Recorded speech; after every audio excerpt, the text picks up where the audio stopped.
Olá, semioticistas. Hoje, dando continuidade, nós tratando aqui do observador, nos dois fragmentos lidos há 4 vídeos atrás, né? O fragmento da obra A Besta Humana, de Zola, e o fragmento do livro de Simon. Hoje, para concluir, nós trataremos da linguagem espacial de Zola.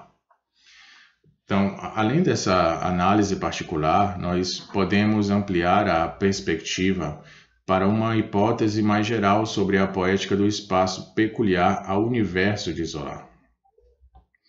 Vasta cenografia do visível, sua obra pode parecer dirigida por uma reflexão sobre o espaço. De algumas figuras espaciais matrizes irradia em inúmeros romances uma significação que ultrapassa amplamente sua função referencial. E é por essa razão que o estudo específico da espacialidade nessa obra conduz a uma reflexão mais geral sobre o seu estatuto semiótico, as relações que o espaço mantém com a ação romanesca, com os sujeitos, cuja identidade ela sustenta, com a axiologia e com o conjunto de valores em jogo na narrativa. A análise global da obra germinal nos sugeriu, assim, uma hipótese que diz respeito ao papel da espacialidade no romance, cujas significações ultrapassariam a mera representação figurativa. Ora, além de sua eventual validade descritiva para um romance bem particular, essa hipótese tinha uma ambição mais ampla, exatamente a de desvelar um funcionamento geral do discurso espacial que rege vários níveis de leitura e remete à enunciação em ato. De um lado, ela permite traçar o perfil cognitivo do enunciador, e de outro lado, permite sugerir uma explicação da eficácia particular da escritura romanesca de Zola, em termos de recepção. E é, pois, sobre uma certa poética da legibilidade do chamado romance realista que nós nos propomos refletir aqui, procurando resgatar alguns de seus princípios fundamentais e encontrando-os precisamente em torno da espacialidade. Uma pesquisa relacionada à descrição de propriedades generalizáveis da escritura de Zola deve, com efeito, ser testada em um corpus mais amplo que o de um único romance. E é essa hipótese que pusemos à prova no exame de alguns dispositivos espaciais da obra A Besta Humana e que confirma a análise transversal efetuada a propósito da obra germinal. E esta análise ela assenta na distinção entre dois níveis, o de uma representação figurativa de superfície, que torna os objetos do mundo natural e os expõe ao leitor como se ela o convidasse a se situar entre eles, e o de um dispositivo figurativo profundo, que rege uma dimensão mais abstrata do discurso, de ordem interpretativa e hermenêutica, impondo seus efeitos de verdade e garantindo sua credibilidade. A relação entre esses dois níveis produz o que às vezes se denominou a lógica figurativa, ou seja, haveria assim em Zola uma forma de raciocínio espacial? Bom, tal como verificamos a respeito da obra A Besta Humana, as expansões semânticas da espacialidade na obra germinal levam de fato a reconhecer a existência de uma verdadeira linguagem espacial que seria característica da organização do discurso em Zola. A espacialidade, portanto, não controlaria somente uma ordem de representação icônica do mundo sensível, a topografia, o cenário, a percepção e os movimentos das personagens. Na verdade, ela formaria ao mesmo tempo uma topologia mais abstrata, responsável por outras funções semânticas. Cobrindo de ponta a ponta o universo romanesco da obra germinal, a isotopia espacial se apresenta como um sistema ao mesmo tempo paradigmático, ou seja, a oposição entre a planície e a mina, o universo da superfície e o do fundo, além de também, ao mesmo tempo, sintagmático, por exemplo, pelas transformações ou pela transformação sucessiva das relações antagônicas entre a superfície e o fundo. E é desse modo, por exemplo, que as figuras elementares, a terra, a água, o fogo, elas são apresentadas nos dois universos e recebem as definições próprias em cada um deles. A geometria e o controle ordenado dessas figuras estabelecem na superfície sua subordinação ao universo dos valores culturais, os da burguesia. O labirinto e a expansão destruidora dessas mesmas figuras nas profundezas da mina as insere no universo dos valores naturais, as forças tonianas. Os mineiros, por sua vez, não têm um espaço próprio.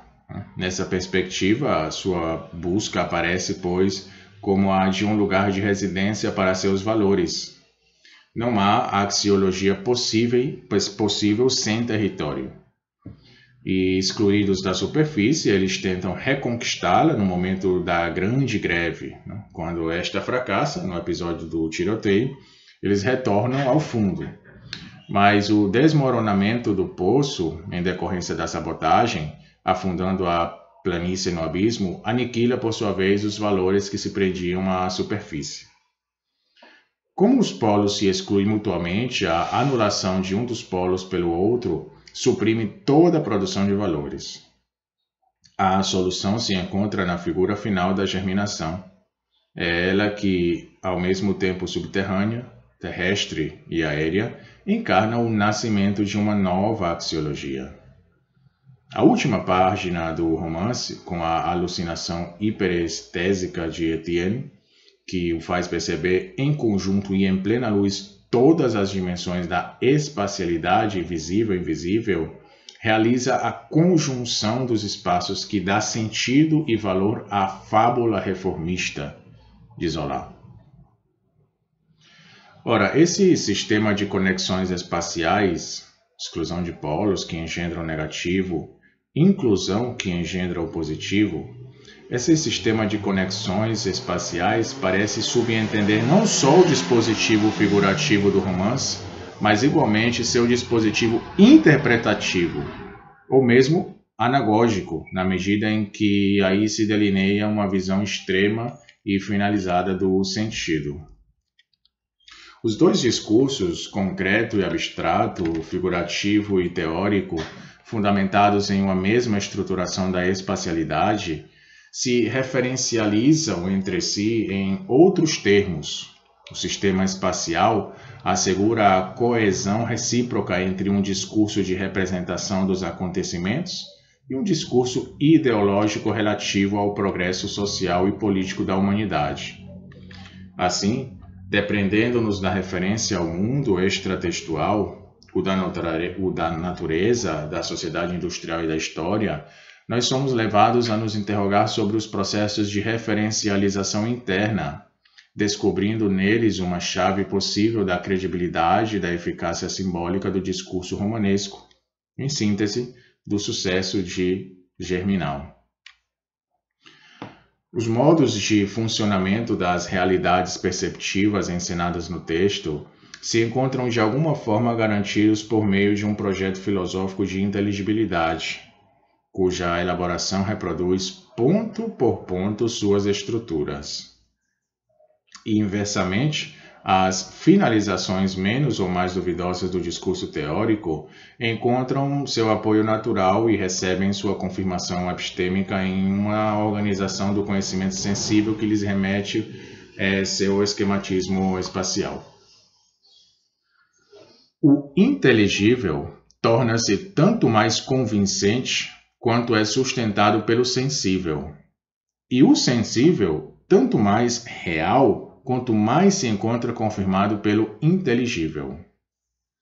Essa significação, simultaneamente mostrada e demonstrada, se firma em um duplo uso do mesmo esquema espacial.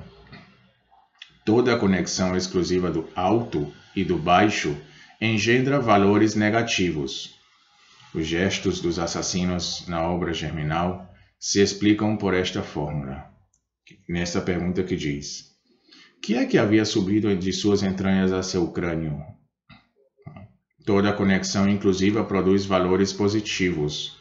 As figuras do alargamento, da libertação e da dilatação representam espacialmente o progresso intelectual de Etienne Lantier. Ou seja, a germinação final é uma figura do mesmo tipo. O significado do discurso concreto articula categorias e relações que operam como significantes para produzir o discurso abstrato. Por meio dessa ligação particular tecida na escritura, se delineia ao mesmo tempo uma certa concepção do saber verdadeiro e se representa a epistemologia particular de um sujeito do saber, a do enunciador verdadeiro. Na verdade, este não é outro senão o próprio autor, Zola, definido em filigrana e, de certa forma, por dentro, pelas configurações, arranjos e manipulações do que se tornou propriamente uma linguagem espacial. E nisso, esse sujeito cognitivo ele é assimilável aos espíritos pré-científicos. Segundo Bachelard, aqueles que são apaixonados pela fusão entre o concreto e o abstrato, e que são tanto mais seguros de sua abstração, quanto essa abstração for, mais claramente representada por uma intuição sensível. Bom, tendo chegado por uma trajetória semiótica, a hipótese dessa identificação cognitiva do enunciador de Zola parecia-nos necessário verificá-la, em um sentido ou em outro, comprovando-a em outros textos do mesmo autor. O caso da obra A Besta Humana pareceu-nos, a esse respeito, exemplar.